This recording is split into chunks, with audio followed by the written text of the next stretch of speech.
What's up, guys? Brian here. So I want to talk about Elon Musk's master plan with Dogecoin and with everything else he's doing.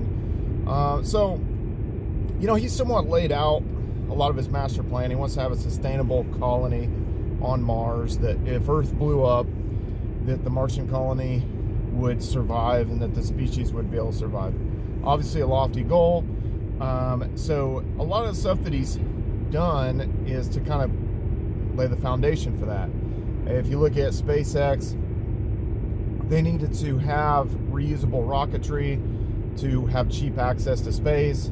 Obviously they're selling a service to different people that want to launch satellites, and he's building ships that will ultimately go to Mars and set up initial colonies and all that kind of stuff. So now, all that being said, how does cryptocurrency come into play with that? I think in general, obviously originally he had a payment company. That was his original thing that ultimately got sold to PayPal or merged with PayPal. And, he went on to form SpaceX. And then, if you want to get into the nitty gritty of it, he didn't technically found Tesla. That was kind of a little bit of a merger. There was a couple other guys involved, but all things being said, all this thing is kind of leading up to the fact that you have to have a lot of money to do this. I think he sees that capital is flowing into cryptocurrencies. He sees the utility of it, and he sees the ridiculousness of the SEC and these different things. So with Dogecoin, though, in particular, I think what he was trying to do is he knew that Bitcoin was not at a palatable price point. He knew that it was very tough for them to stomach the idea that this thing is suddenly at $44,000 per coin. So it's not an easy on-ramp for people. With Doge, it's fun. It's a cheap form of entertainment. And Mark Cuban was right and he was wrong. And a lot of the stuff he just recently said about it is that it's one of the cheapest forms of entertainment. He bought some for his son, and he's talking to his son about markets and what makes the price go up and down. And it was a way to allow his son to learn about markets, but also have fun and look at the memes and all that kind of stuff. So it's onboarding a tremendous amount of users into the crypto space. Now, I will say this, I have become somewhat triggered with some of these YouTubers that didn't have any, and then they're kind of and some of these guys have lofty price predictions for other cryptocurrency projects, and then they're out there kind of sort of quote unquote warning people about the dangers of buying into Dogecoin, which I just think is ridiculous. So, and I like Crypto Daily. He did he did a video and he kind of mentioned, well, I wish Elon Musk would stop tweeting about this. And then Data Dash did a video, and his was a little bit more, what should I say, a little bit more from the technicals, looking at the charts and looking at the technicals and stuff like that. And he disclosed that I don't have any Dogecoin. Crypto Lark Davis, whatever, he did one. And he was calling it out this is a bad thing. And it's no, dude, you guys just have zero Doge. That's the problem. So that being said, and you guys saw my last video, my price prediction is more going to be around the 15 to 25 cent range, kind of for this earlier part in the year. And, and I've told people there's going to be a lot of resistance even getting to 10 cents. Now, it gets there, it can really kind of run, and then as more money flows in, obviously Tesla just put $1.5 billion into Bitcoin. So obviously that seemed like that happened back in January, actually, and that just kind of came out of what they disclosed to the SEC. So I think Elon just obviously saw with Dogecoin that he could on-ramp a lot of people, and that would actually benefit people flowing ultimately into other cryptos, just the whole cryptocurrency market in general. Now, that big wallet that has like 2 billion Doge, $2 billion worth of Dogecoin, I still have a feeling that is Elon, because who has that kind of money to just kind of chill and is just sitting there waiting kind of thing. So it's really hard to say, but at the end of the day, great on-ramp. Now, I will go back to Mark Cuban in what he said wrong. He said that Dogecoin has no intangible value. That is absolutely incorrect. It has all types of value because, for one, there's a certain value that goes to the network. Now, networks aren't as valuable as stores of value.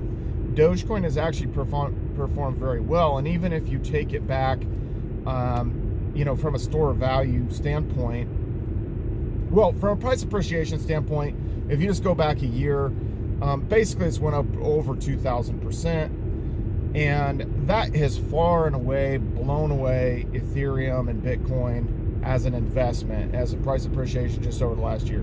Now, if you take it clear back, and even if you went to the lows of 2015 and you did calculations, Dogecoin has stood up very, very well to the US dollar. So you can't say that it's not a store of value. The network works, the fees are cheap, and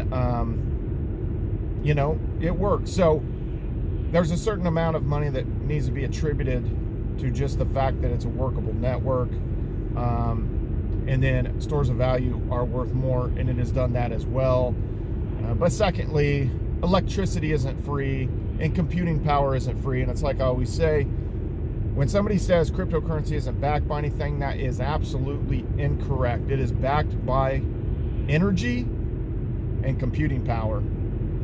And, that's pretty base level. So, it is certainly backed by anything. So don't let anybody tell you that. It, has a lot of good metrics and stuff. Now, is it in the kind of upper threshold? You can say this about Ethereum as well. Are we in the upper threshold? Like, can you 20x from here with Ethereum? This cycle, it's going to be tough. It's going to be tough. Are you going to 20x from here with Dogecoin? It's going to be tough. It could happen. It could happen. I mean, you're onboarding a lot of people. It certainly could happen. But the further something gets up coin market cap, the harder it is to do a 20x. A lot of people are bullish on Cardano, and I'm going to do a video on Cardano. It is positioned to boom for several different reasons. But, to 10x from here is going to be tough for Cardano. Just because the market cap's so high. Now, as more money flows in, all market caps will rise, all boats will rise. But at the end of the day, I don't think, literally I've heard YouTubers saying it would be irresponsible at this point to pitch Dogecoin. And it's just like, well, for one, that's incorrect. And people saying that, well, it's just setting people up for this big dump or something like that. Well, guess what? Bitcoin, the last two booms, has fell 85% from its peak. So how is that not setting somebody up for a big fall? Because history will repeat itself. And the reason I say that, and some people think, well, this time's maybe different. I've thought a lot about this. The reason it won't be different is because human emotions stay the same. I was even getting FOMO today, guys. I was getting FOMO. I'm practically, and I don't have that much in fiat. I don't keep a bunch of money in bank accounts. And I'm sitting there saying, okay, what's my quickest route where I can pump more fiat in? Because I don't want to sell out of this and that position, but I want to buy these other projects. I want to have a hand in that. I was FOMOing. And if you guys go back in my channel, if you're newer to the channel, go back in my channel and look at December of 2018 when everything was collapsing. I was buying. Look in November of 2019, things were collapsing again. I was buying. I bought Dogecoin at 2.4 tenths of a penny.